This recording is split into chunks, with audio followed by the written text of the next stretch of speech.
Relax, the keyboard is off, the press box is closed, and the mic is just getting warmed up as the Guardian of the Blue Paint turned writer is about to enlighten us. A show where the writer is fresh off their presses and the ink is not dry. For this week's show, reality is beginning to hit home for the Flyers. Welcome to the Hockey Writers Inc. Join Lance and Steel as we bring you all the latest on the Flyers.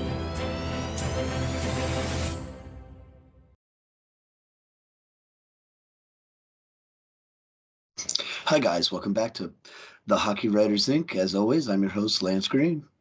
And as always, I'm your co-host, SteelFlyers. And folks, I got to tell you something, man. We got quite the trooper going on here. The writer extraordinaire is now the voiceless extraordinaire. and the trooper is going at it. And I'm here to tell you, I can't even thank you enough for being here. So we're going to try to get through this without you having to say much, which, yeah. All right. So episode 102, and reality is beginning to hit home for the Flyers. And I got to tell you something, Lance, you posted out 2 great articles this week, and one of them very deftly speaks to exactly what we're going to talk about in the show today. And then the other one is also just kind of taking a look at what's going on with the farm team as well, too. You know what I mean? So I'm very excited to get into this. So we're going to just jam right down and get to it. And so how about that? 102. Well, here we go. Article number 1, the Guardian of the Blue Paint. Posted this article on SteelFlyers.com just a few days ago. And this is to give us a check here. And when you do, when you get a chance, you got to go check it out. It's a really good article. And you see that the eye towards the Phantoms and some of the struggles along with some of the other prospects in the system as well. So it's kind of a look down onto the Phantoms, and then a look into the CHL, and then also the NCAA, where the Flyers have some prospects. And I got to tell you, this was a pretty timely article, I'd have to say, as far as when this came out and the highlighting of the players, because right now the NCAA is heating up and they are just playing some great hockey. The top 10 is just loaded with amazing talent, amazing teams, and it's just been amazing to watch. And I'm here to tell you, we talk about, Alex Gendron, and then we're also going to talk a little bit about our 5th overall pick in Cutter Gauthier. But I want to first say this, that the Phantoms have also had it kind of tough as well because of the number of players in and out of the lineup due to the injuries with the Flyers, and then the injuries with the Phantoms players as well. So it's been kind of an up and down year with the Phantoms, and it kind of makes it hard when you don't know who's going to be in the roster from night to night. I mean, sure. Or you have a guy down there who's down there skating with the team, but he's not playing with the team because he's going to be with the Flyers the next day, or you know what I mean? Back and forth. But there's been one overall guy all season long for the Phantoms that's been there, and he's been a little banged up and has came back, but it's been Cam York. Obviously, out of camp, we thought that Cam York was going to make the Flyers. He didn't have a great camp, let's just say it like that. And instead of being placed on the 3rd pairing of the Flyers and getting no minutes or no power play time and all that, Torts thought it best to send him back down to the AHL and allow him to play top-line minutes and be able to be in on any situation, power play, penalty kill, and all that. And it has, in my mind, progressed his game that much more. He's been able to get big-time minutes instead of being stuck behind Provorov and Sanheim that play his side anyway. he's been down there and he's been trooping through, and the team is slowly getting better. The Phantoms are slowly getting better. They've had some offensive problems at first, but they're getting some better goaltending. The defense is coming together, and Yeah. he's a big reason for it, for sure. Yeah, exactly. And they've won the last couple games here in a row. Yeah. You know what I mean? So after having quite the rough start there, you know what I mean, they have started putting some of the games together in a row here. You know what I mean? Because they've been playing with some of the same guys now night in and night out, which that also helps as well too. You know what I'm saying? Right. And so that's one of the things that is a really good thing about the article as well that you touch on with an eye to the Phantoms and kind of I'm seeing them starting to progress out of their situation as well too. Do you know what I mean? Like they're starting, like they started to put a couple games together here now in the last 4 or 5 in a row. Yeah. Okay, and have won them.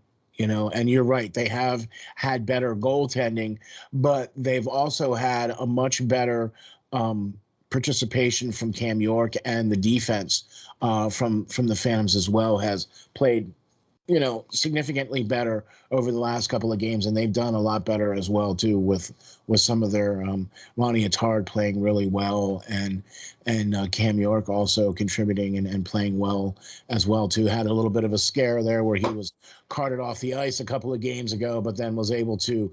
I think he missed like a week. And then was only ever to miss like 1 game or 2 games, and then was able to be back out on the ice. So, yeah, but impressed with some of that. I mean, that's kind of what my next question is what's going on with Cam York. He's kind of had an up and down.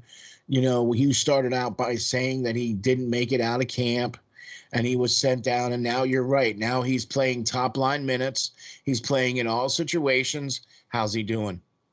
Well, I mean, this year, he's played in 13 games thus far. He's got 3 goals, 6 assists for 9 points. He's even as far as plus minus goes. But let's face it, he's going to, until he makes it to the NHL, he's going to be forever looked at as a mistake by the Flyers as long as Cole Caulfield keeps having games like he just did. So against the Flyers. So, I mean, he's the pick that everybody thought they should have taken at that spot. And, it's hard to argue at this point.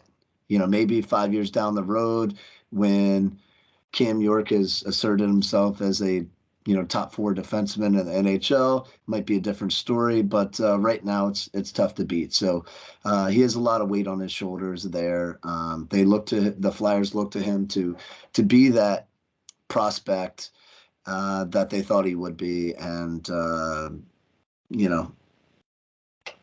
he's doing well in Lehigh, but he definitely needs to advance his game still more, and like he did at Michigan. So. Do you know that's gonna go into this question that I have now? Do you think that that's something that is the Flyers doing, or is that inordinately done based off of where a player is selected in the draft? I mean, when you're selected in the first round, you automatically have that pressure to, be a contributing player much sooner than later. Right. Do you know what I'm saying? And do you think that might have something to do with what's going on here with Cam York, or even some of the other players too, like Tyson Forster, or Zade, or I mean, these guys all were playing at camp, all had quote unquote decent camps. Same thing with Zamula, same thing with all these other players, Ronnie Attard. Do you know what I'm saying? And it's like, why aren't these guys? I'm help me out here. There's a lot of factors. The question there by the Flyers. For years now, I've questioned their development coaching staff. They've always been given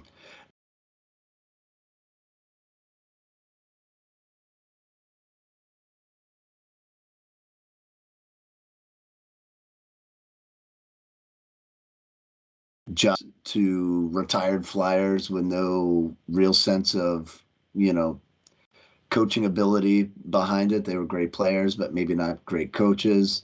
They tried to better that, recently with Sammy Kapanen coming in, and who has been a GM, who has been a coach before and all that, but same purpose, same ex-Flyer, right?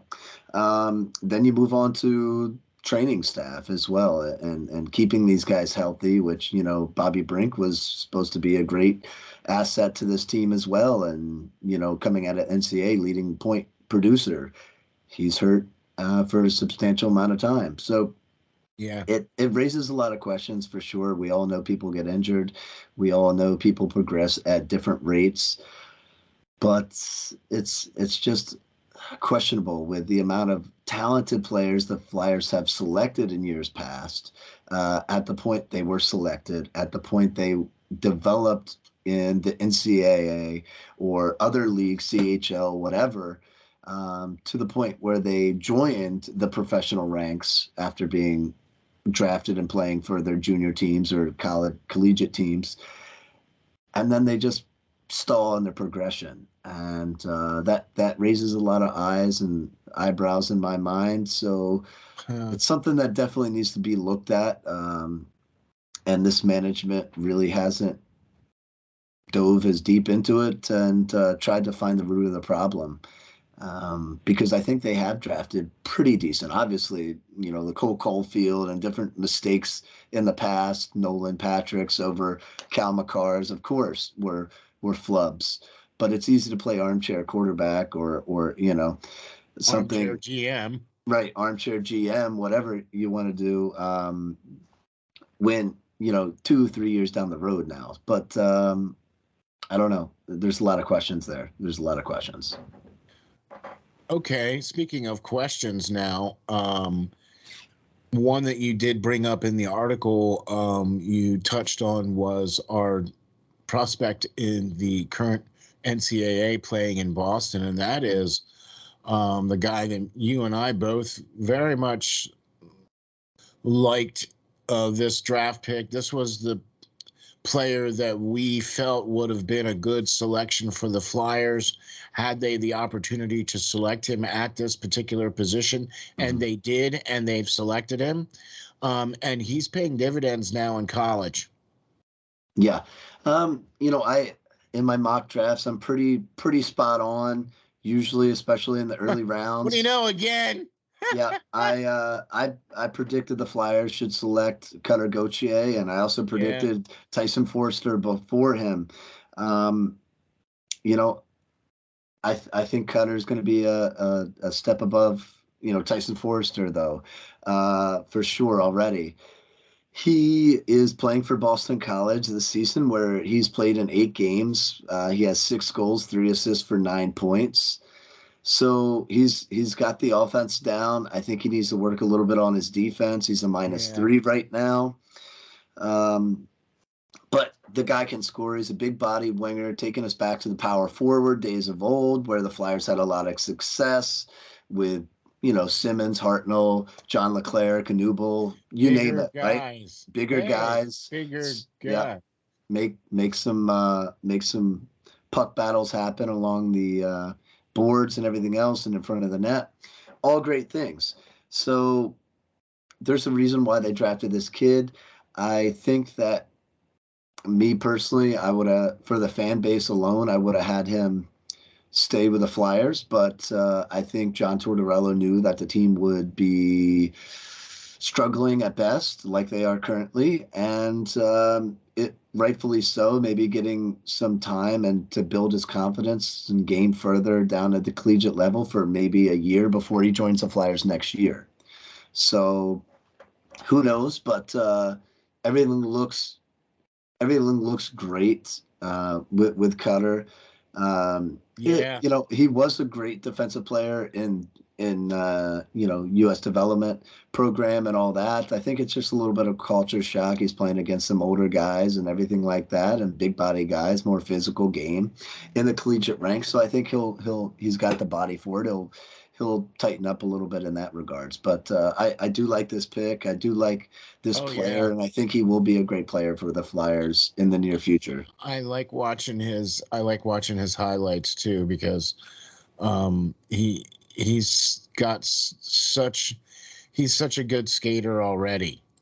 Right. Do you know what I mean? And that's kind of one of the things that has allowed him to progress much faster, I think. Mm-hmm. Do you know what I mean? When you get the skating part down and you don't have to be, like Tyson Forster, like that was the big knock on him. Like everybody would say, yeah, he's got a good shot and he's this and this, but his skating, right? You know what I mean? Like you can't say that about Cutter, because his skating is definitely on point to speak of. You know what I'm saying? And we both would love to have seen him play, and I have to give a shout out to Jean Francois on Twitter, who very deftly pointed out that if a player is signed to, or if a player is committed to go to an NCAA school, they are not really allowed to sign a contract and then play. Like, so if he would have signed the contract to play for the Flyers and then played the 9 games, then he would have had to have gone to the Phantoms. Mm-hmm.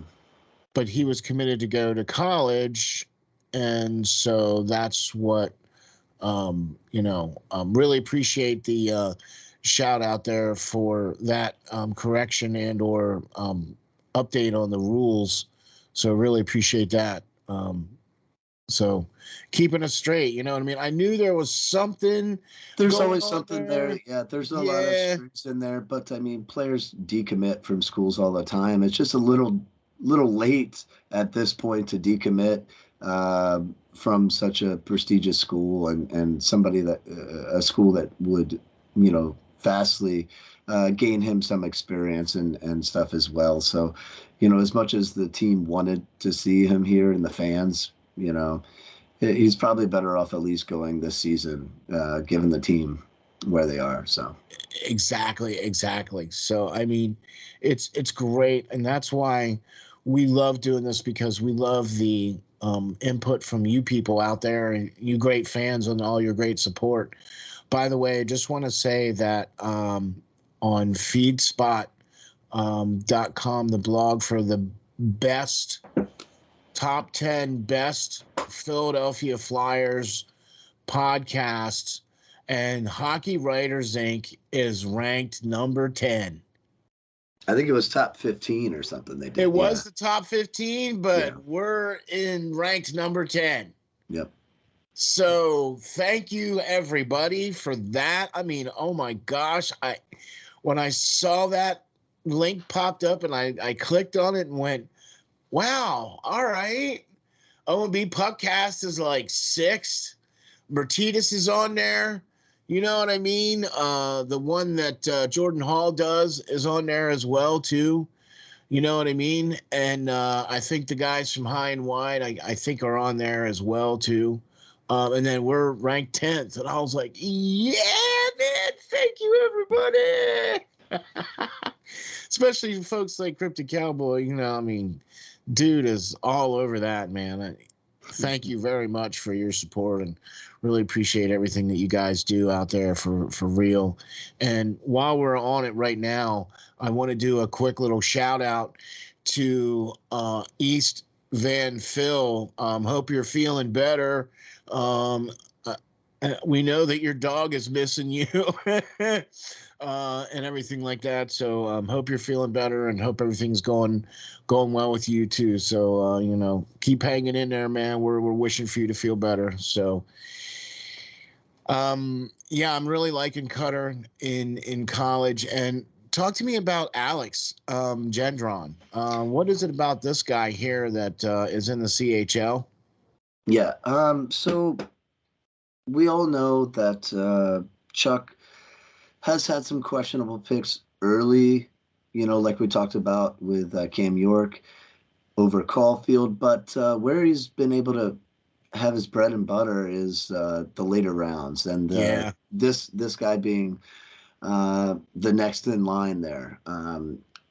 Last year in the 7th round, he was taken. Gendron plays in the the QMJHL up in Quebec provinces, and last season he scored 30 goals and 46 points. This season, though, he's played 20 games. He has 17 goals and 27 points, so well over a point per game player. And Okay. he's on pace, projected currently at scoring 56 goals, 33 assists for 89 points in 66 games. So that's projected, if he keeps up. Yeah. I get you. So I got you. Projected, it is. Right. So I'm really excited because he's got the size. Do you know what I mean? He's more of that same. He's not. He's not. He's a smaller guy. Gendron is a smaller guy, but he's got that. He's a thicker and everything. Yeah. He's a thicker, smaller guy. I mean, yeah, he's a smaller. But what I'm saying is that he has that same kind of like he plays bigger than. He's a broad build. Yeah. Yeah. Okay. Like he might get more. There might still be some more there. Hopefully. Yeah, he's young still. He may grow another inch or two still too. So I mean, if he eats his chicken and drinks his milk, That's right. Because they all eat chicken and drink their milk. At least they need to. Oh my gosh, man. I thought you were kidding about that too, man. I thought, yeah, whatever, right? And every single one of them have all been like, yeah, like I go to getting chicken and like some pasta. And I'm like, well, yeah, I kind of always figured pasta, but everything was chicken and something. I'm like, yeah. All right. Good source of protein. It is. And it's a lean protein as well, too. And it's what those guys need. They need that lean protein to the stamina and what these guys are doing and everything. It's tough playing hockey. It's one of the hardest sports out there as far as what I'm concerned. Like I think hockey players are some of the better athletes out there because of the condition that they have to be in to do what they do on a nightly basis. I mean, and kind of like basketball players do the same thing because they're running back and forth every night for, four periods. That's soccer as well, but they're all not doing that on a thin piece of metal. Right, on ice that if you bounce off of it will hurt in any way, shape, or form. That ice is over top concrete, so yeah, it doesn't get much. Yeah, that's unforgiving. So, and that's kind of going to be something we'll get into here in a little bit. But the first article was posted to SteelFlyers.com. Got to go check that out for sure. Just the other day. The latest article that Lance just posted out to the SteelFlyers.com website. And I got to tell you, this was posted, just 3 days ago? Something like that, a couple of days. Something like that, right? 3 days ago. And the reality is starting to hit home now for the Flyers. And I mean, losing to teams like Montreal, I mean, that's pretty hardcore when you give up the lead once and then give it up again at the end of the game. Do you know what I mean? And it's like, yes, I'm seeing some good things. Right? I am seeing some good things, but the lack of talent is the reality is kind of hitting home here. You know what I mean? And in your article that you posted just the other day here, you very much explain what I think is the crux of the situation here. Do you know what I mean? And the top of the list is, well, let's just start off with $29 million on the shelf. Yeah.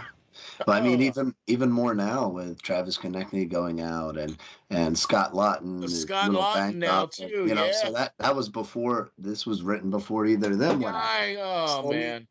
the Flyers have effort for days, and it's there. But sadly, the talent is not, because they're all up in the press box. And I don't even think we were a talented enough team to be a playoff contender if everybody was healthy, in my mind. But You mean you know, like if we had? So you're saying like if we had Couturier and Ellis and uh, uh,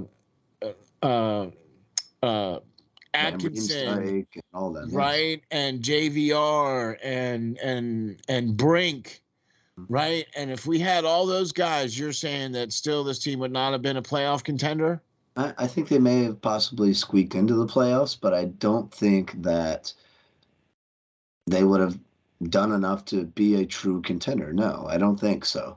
Um, I'm with you on that. especially when you see, Yeah, I'm with you on that. teams like the Devils, who have made a drastic, turnaround from where they were last season. They were able to get some key pieces that they needed in free agency and via trade or whatever, and they've gone on a hot streak right now. And I mean, that is the difference between where this team was last season, roster wise, and this season. Not much has changed. We've tried to pull up some youth, um, Well, underperforming tried youth. is a good word. Right, underperforming youth, and besides Brink, that they've all lacked to do so thus far. Brink, is hurt, so you can't really judge him on that just yet. But I mean, at the same token, you have to give Tortorella credit, and the cast that is there still, like the Owen Tippett's of the world that have really been getting going with 2 goals in the last game. You have to give them credit, because I mean, the replacements that they've been stuck to play with, Yeah. the Morgan Frost, Tanner Lazinski's, Sumalas, Hayden Hodgkins, Max Willemans, Jackson Cates, Kiefer Bellows, who the team acquired via waiver wire, and Laskill, that have all come up. At the time I wrote this article, they all together only put up 8 points this season. So it's phenomenal to me how guys like Kevin Hayes, Farabee, Travis Konechny until he was hurt, and Owen Tippett have been able to hold this team together this well to this point. Because I mean, it looks as though the team, and if you look at the current roster on any given night with so many injuries, it looks as though they just lose every game. So I'm happy to see they're at least putting forth the effort to stay in a game and at least squeak out a point like last game where they went to a shootout. I mean, that's going to be the situation with the Flyers this whole rest of the season. I think even when and if some players do come back, I think you're still going to have the just because a player per se comes back doesn't automatically mean that this team is going to automatically be that much better, and okay, now we're good again. Because I don't this is too much of an evaluation year. This is too much of a what do we got year, too much of as far as in my opinion. Okay, because what I think is going to eventually happen is there's going to be a change in general manager. There's going to be a change at president. There's going to be I think that Tortorella is more than likely going to finish out his contract with the team, no matter, unless he does something, unless he really steps in it, because at this point, yeah, the expectations, like the whole part of it has all been the team has all tried to deflect the expectations. You know what I mean? So I don't know. It's one of those things where I think we gotta get what we get, and this is what we got. You know what I mean? Yeah, as my kids get told at school and stuff like that, you get what you get, and you don't have a fit. This is what it is. This is the team that we're stuck with. This is the harsh reality with the amount of injuries this team has sustained. Um, I'm, for one, happy with the output that what is left of this roster Oh yeah. is putting out, and I'm excited to see players like Owen Tippett, who I really liked since his years in the CHL, you know his ability to thrive, and starting to play with some better players and Kevin Hayes and everything, and really getting going, and has 10 points in 13 games. I mean, not too shabby, not too shabby for a youngster, for sure, still at only 23 years of age. Yeah, no, I'm with you on that for sure. And with the expectations based off of how he was acquired to be on the team, coming in for the Giroux trade and everything like that. You know what I'm saying? Right. So I got to tell you something, Lance. We got 2 great articles out of you, and we don't want to push things because we know that the frog is climbing deep into the throat action there, and so we don't want to press our luck here too much. So we're gonna get out of here, but we got to tell you, folks, that we are excited about the good things that we see with this team, even though the wins aren't going to be there. And that's kind of how this is going to have to be. It's going to have to be one of those things where, yeah, there's going to be some good, but the wins aren't going to be there. You know what I'm saying? And then even until we start getting some of the players back from injury, some of them we're not going to get back, but some of them we're gonna. JVR eventually going to come back. TK eventually going to come back. Hopefully Lawton can come back soon. You know what I'm saying? At least that'll be a couple of guys that will be able to add to the roster that'll be, at some point, So I'll tell you what, Lance, we also got some new stuff coming out on the Prospect Watch. You just released a new article on Prospect Watch, and then also did an article, Steele's Corner. So I dabbled into the art of op-ed, whatever. So I might do one for the Flyers next. So who knows where we'll go with that. But the great writer extraordinaire is now writing for Prospect Watch as well too, and be looking for a couple of new updates on who might be coming on to the show soon. Hopefully we got 2 guys cooking in the books for the show here coming up on the Prospect Watch. So I'll be looking for that coming out here shortly as well too. And also be looking for the SteelFlyers All Sports Network will be doing Manscaped commercials along with Hockey Writers Inc. And you guys will be able to get a discount with a code and everything. You know what I mean? So be looking for that coming up here probably within the next week or 2. All right, so, just in time for the holidays, yeah. Yep, just in time for the holidays. You got to make sure you got to take care of the things that take care of you. You know what I'm saying? So, Lance, I'll tell you what, my man, why don't you tell the folks where we can get you and where we can find all your great stuff and where we can get your handle on Twitter? Sure. You can always find me at SteelFlyers.com, both on the Hockey Writers Inc. and our new show, Prospect Watch, where we highlight the best and the brightest young stars of the game today. So my Twitter handle, where you can find everything, is Lance.Green39. There you go, man, for sure. And if you guys aren't following the Hockey Writers Inc., which you can do that at HCKY Writers Inc. on Twitter. So you got to go check that out. Also, check out the webpage at SteelFlyers.com/links/Hockey Writers Inc. Go check out the webpage. It's got all the latest episodes, and it's got all the latest articles from the great Lance Green as well too there as well. So you got to go check that out. Lots of great stuff on the website too. The store's open, so go check that out. SteelFlyers.com/shop, and you can get a Hockey Writers Inc. t-shirt, or you can get a SteelFlyers.com t-shirt, or you can get a Perlo Wisdom t-shirt as well. So go check out the store. Thank you all for watching and checking us out. We'll catch you all on the next episode of the Hockey Writers Inc. Thanks, everyone.